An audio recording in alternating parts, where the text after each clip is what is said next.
dust of the ground God formed man and breathed into him the breath of life.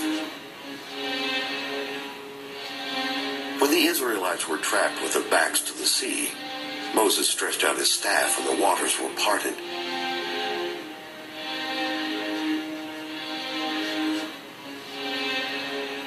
Samson struck down 1,000 oppressors of Israel with the jawbone of a donkey.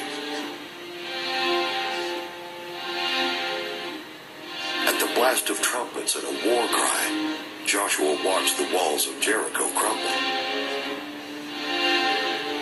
With torches and empty jars, Gideon and 300 men defeated an army of 100,000. David chose 5 smooth stones from the stream, and with them he struck down Goliath.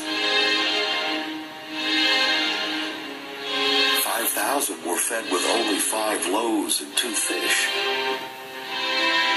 If God can use such small things to change the course of history, certainly he can use you.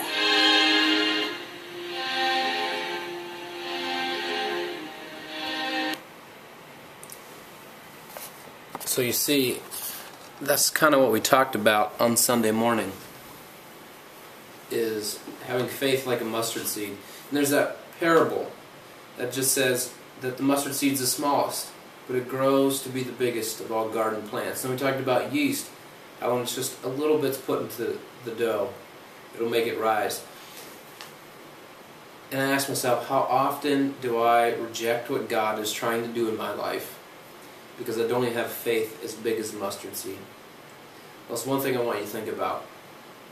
If you just have a little bit of faith, God says you can do incredible, huge things. You can make mountains move with faith this big. And he gets frustrated over and over again with the disciples because their faith just isn't this big enough. Our God is unstoppable. He's unbelievable. He's invited you to be in a family where all you honestly need is faith this big. And you can do more for Him than you ever imagined. More than you could ever dream. That's what I want you to do this week. Just try to have faith. Just this big.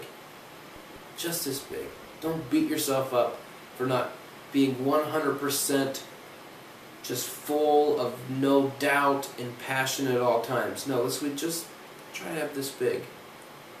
Then you can be like yeast out there, causing the rest of the world to rise to Christ because you got faith this big. Have a good week.